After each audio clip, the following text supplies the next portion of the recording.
1857 के स्वतंत्रता संग्राम के वीर बांकुड़ा बाबू कुंवर सिंह की भूमि, जगजीवन राम, रामसुभग सिंह, एसपी शर्मा, बलिराम भगत, तपेश्वर सिंह, मीरा कुमार जैसी हस्तियों को जन्म देने वाली आरा की धरती का राजनीति के क्षेत्र में बड़ा महत्व है।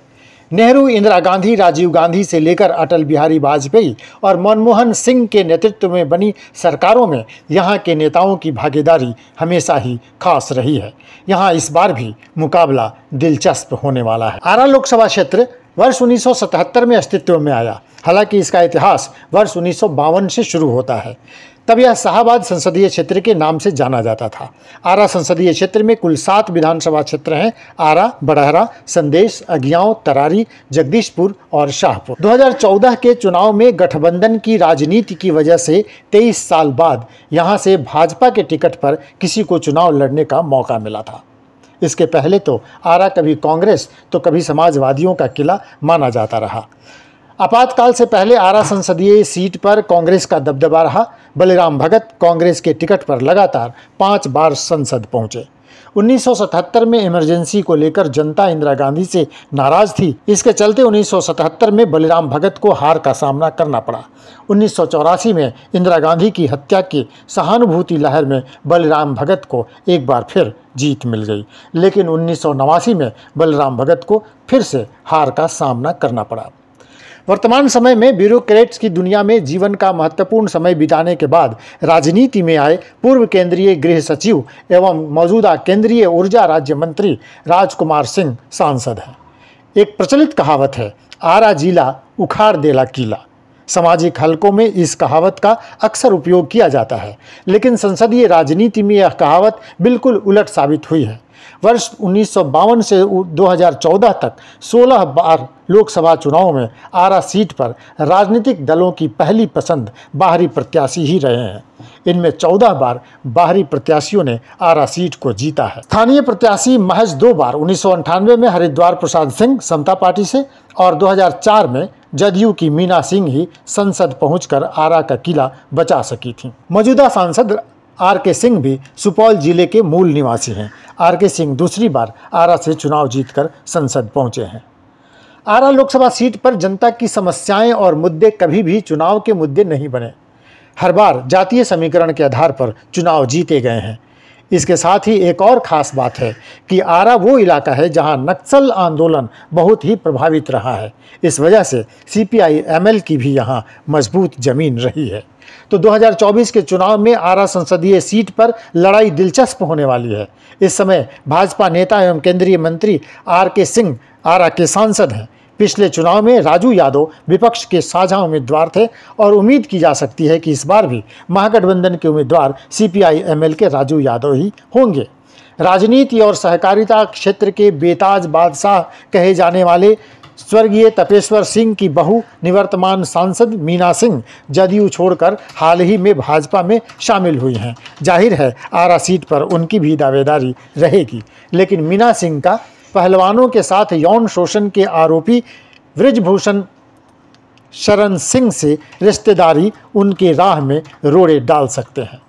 भाजपा के सामने एक और मुश्किल है। आर.के. सिंह से भाजपा के संगठन में नाराजगी है। रामनवमी के समय विद्यार्थी परिषद के सरेआम विरोध के बाद यह बात जग जाहिर हो गई है।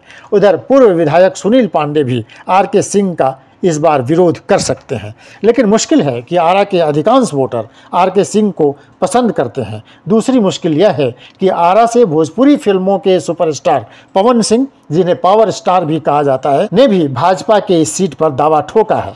कहा तो यह भी जा रहा है कि पवन सिंह आरा से हर हाल में चुनाव लड़ेंगे, चाहे टिकट उन्हें किसी पार्टी से भी मिले। पवन सिंह ने नितिन गडकरी से मिलने के बाद कई बार संकेत दिए हैं कि वे आरा से चुनाव लड़ सकते हैं। पवन सिंह राजपूत जाति से आते हैं, नौजवानों में लोकप्रिय हैं, इसलिए उनकी दावेदारी भी मजबूत है। उधर माले के प्रत्याशी राजू यादव के समर्थक आशंका जाहिर कर रहे हैं कि अगर यह सीट माले को नहीं मिली तो महागठबंधन के वोट में बिखराव हो सकता है। इन चारों दमदार प्रत्याशियों की वजह से आरा संसदीय सीट का चुनाव दिलचस्प हो गया है। इस चुनाव में 2 फैक्टर ही ज़्यादा हावी हैं। एक तो मोदी लहर का फैक्टर है। अगर मोदी लहर फिर चला तो भाजपा की जीत पक्की मानी जाएगी। दूसरे, जातीय समीकरण। आरा संसदीय क्षेत्र में जातीय समीकरण की बात करें तो इस सीट पर सवर्णों में राजपूत जाति बहुसंख्यक है, पर यादवों की संख्या भी कम नहीं है। ऐसे में इस बार आरके सिंह के लिए लड़ाई आसान नहीं है और राजू यादव विपक्ष के साझे प्रत्याशी होने के कारण एक मजबूत उम्मीदवार के तौर पर देखे जा रहे हैं।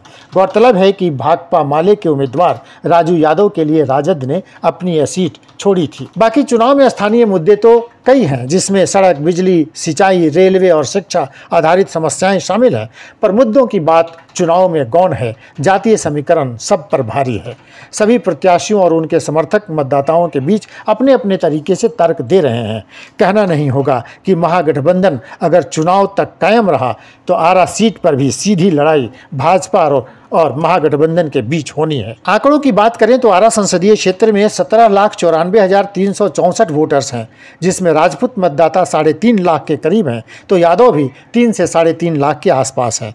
इस सीट पर कुशवाहा वोटर भी 1.5 लाख की संख्या में है। आरा संसदीय क्षेत्र में भूमिहार वोटर की संख्या 1.25 लाख है, तो ब्राह्मण 1.5 लाख के आसपास हैं। मुस्लिम वोटर्स की संख्या 1,40,000 की है। कुर्मी 50,000 के आसपास हैं। इस तरह आरा लोकसभा क्षेत्र में हमेशा से ही सवर्ण और पिछड़ा वर्ग निर्णायक भूमिका अदा करता रहा है। हालांकि सभी की उम्मीद क्षत्रिय और यादव वोटों पर ही केंद्रित रहती है। आरा के शहरी इलाके में एनडीए के पक्ष में बढ़त साफ दिखती है, तो ग्रामीण इलाकों में भाजपा और माले के बीच जबरदस्त लड़ाई होनी तय है। 2024 के चुनाव से पहले हर लोकसभा सीट के दिलचस्प पहलुओं पर विश्लेषण हम कर रहे हैं। अगली कड़ी में एक और लोकसभा सीट के वोटों के समीकरण, जोड़ तोड़ की कवायदों से जुड़े खास पहलुओं के साथ हम फिर हाजिर हो जाएंगे। देखते रहिए live Bihar. Live Bihar YouTube पर सब्सक्राइब और फेसबुक पर लाइक जरूर करें।